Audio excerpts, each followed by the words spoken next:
वहीं अधिक चर्चा के लिए हमारे साथ संवाददाता मिथिलेश लाल जुड़ चुके हैं। मिथिलेश जी, आज तीसरे चरण का चुनाव होने जा रहा है, क्या कुछ तैयारियां देखने को मिल रही हैं, क्या कुछ व्यवस्था की गई है मतदान केंद्र पर?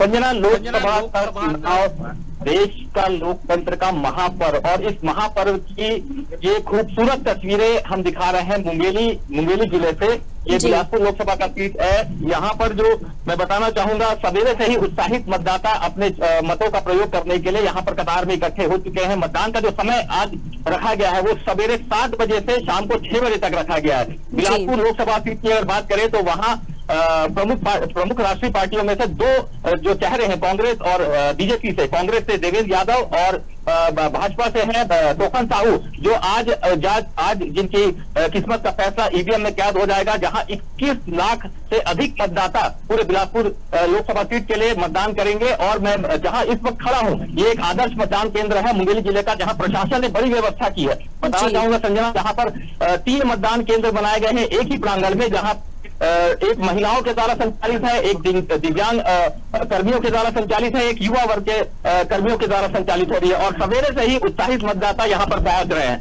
जी संजना जी, अगर हम बात करें इस बार के चुनाव की, तो इस बार के चुनाव में एक खास बात देखने को मिली है। मतदान कर्मियों में महिलाओं की संख्या ज्यादा रही है। इस बार के चुनाव में ज्यादा जगहों पर महिला मतदान कर्मियों को लगाया गया है।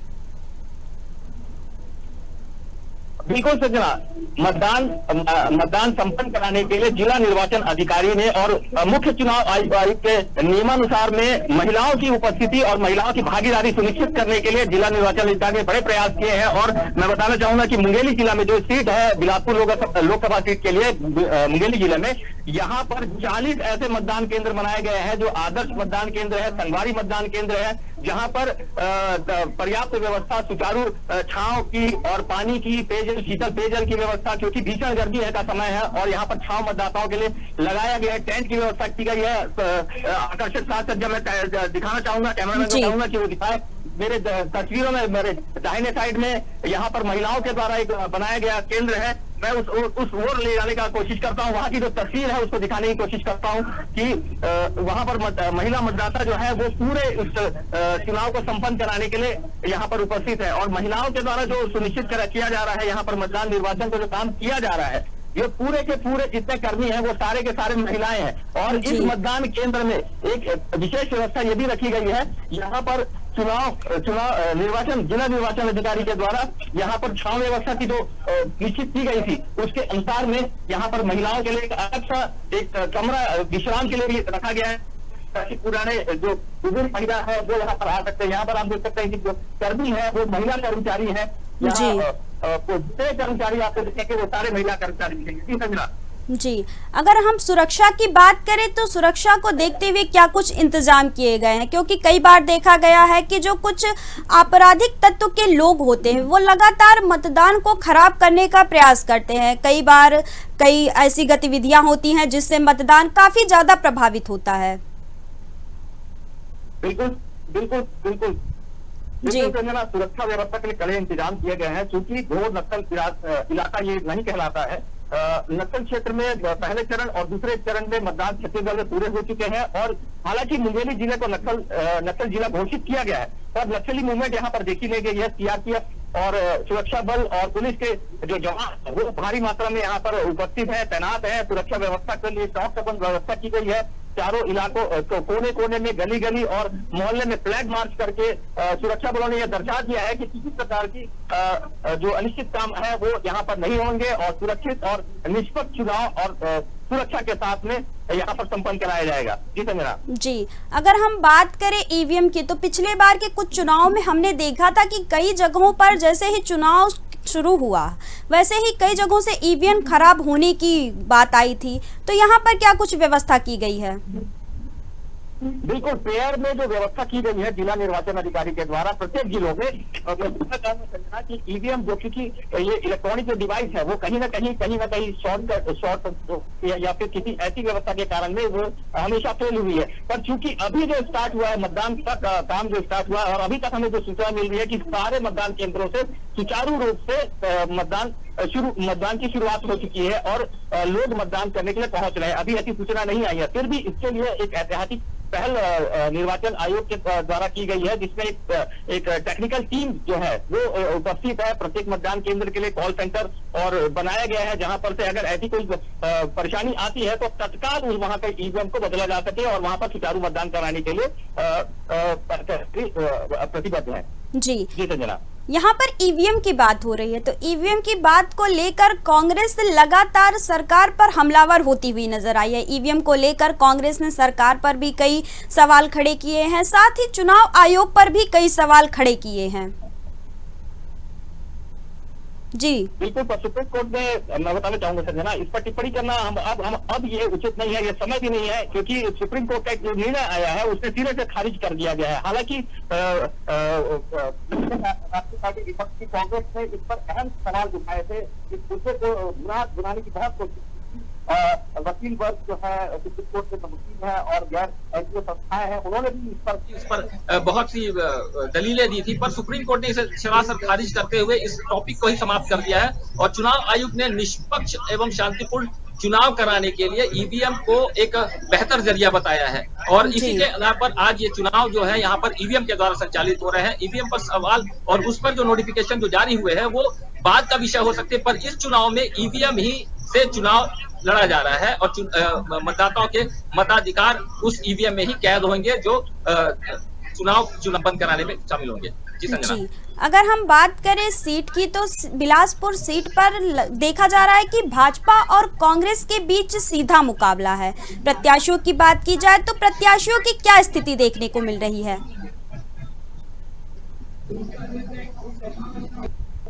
संजना जी निखिलेश जी, अगर हम बात करें यहाँ के प्रत्याशियों की, तो प्रत्याशियों की क्या स्थिति देखने को मिल रही है? क्योंकि लगातार देखा गया है कि भाजपा और कांग्रेस के बीच सीधा मुकाबला है। कहीं पर भाजपा ज्यादा भारी नजर आ रही है तो कहीं पर कांग्रेस अपना दबदबा बनाती हुई नजर आ रही है। क्या कुछ स्थिति देखने को मिल रही है बिलासपुर में? संजना, बिलासपुर में 37 प्रत्याशियों ने अपना नामांकन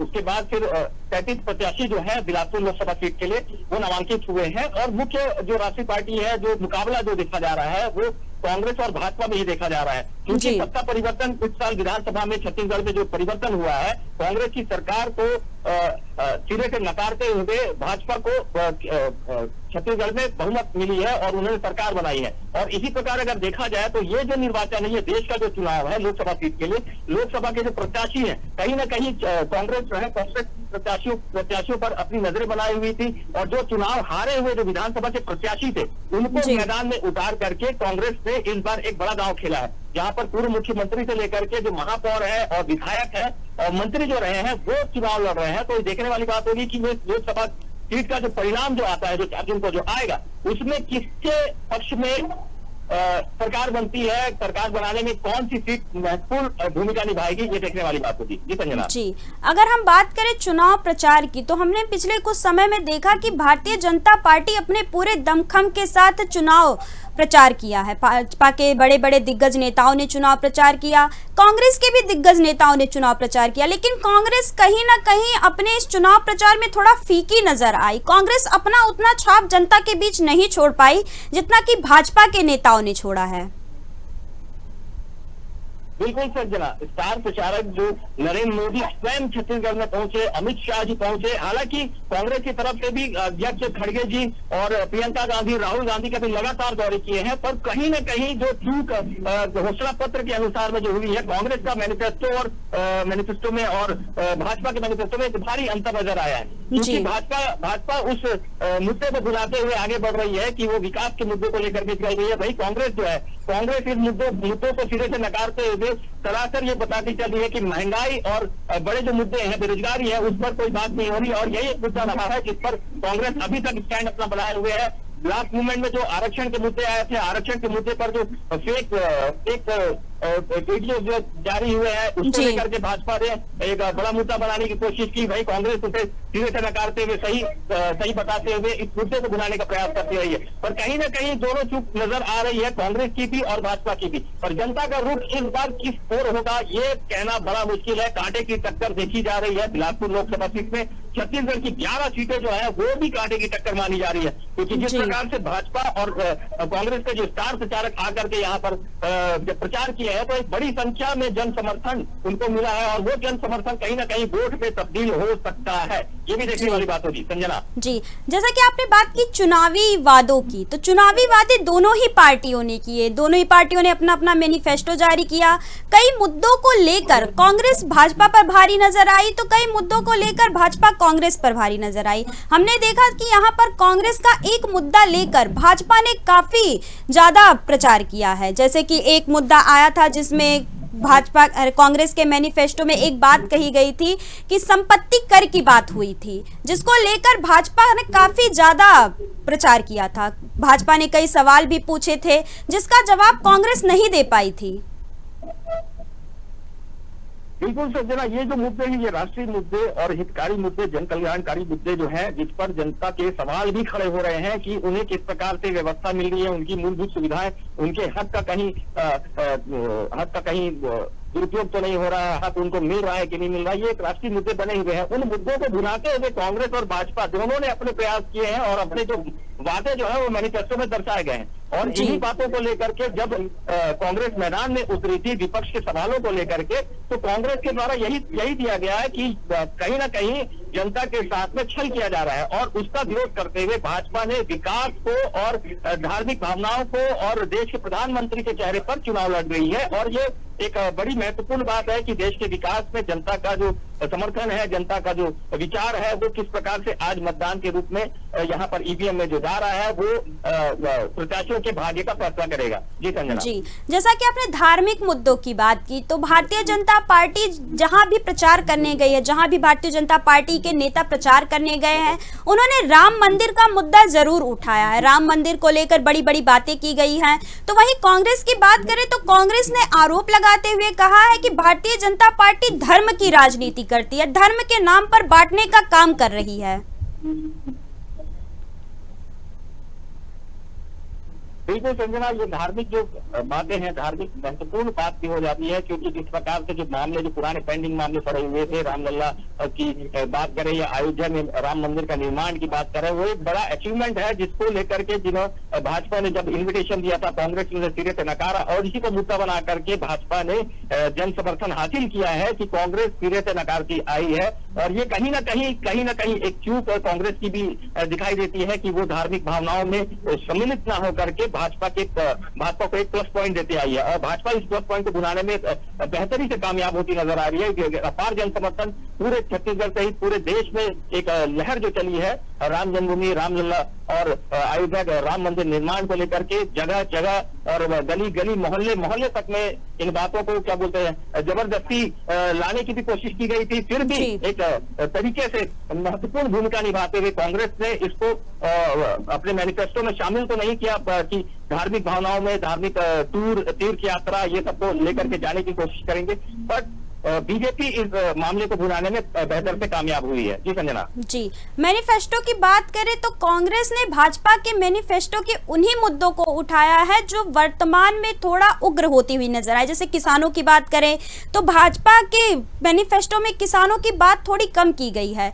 लेकिन कांग्रेस ने उन्हीं, जैसे एमएसपी की बात की जाए तो कांग्रेस ने एमएसपी को महत्व दिया है अपने मैनिफेस्टो में। इसका क्या कुछ असर देखने को मिलेगा?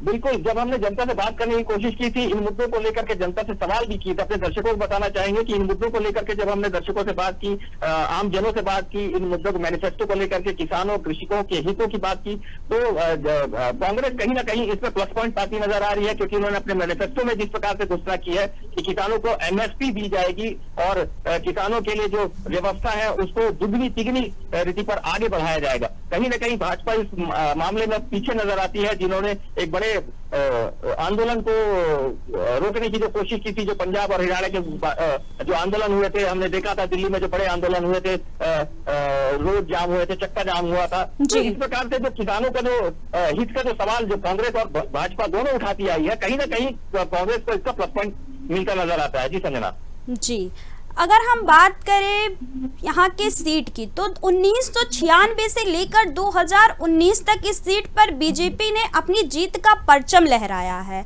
तो वहीं कांग्रेस ने भी इस बार पूरे जोरों शोरों से प्रचार किया है।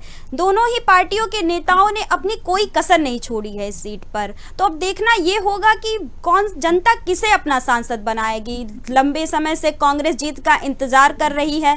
क्या इस बार कांग्रेस को जीत मिलेगी या एक बार फिर से भाजपा अपनी जीत का डंका बजाएगी?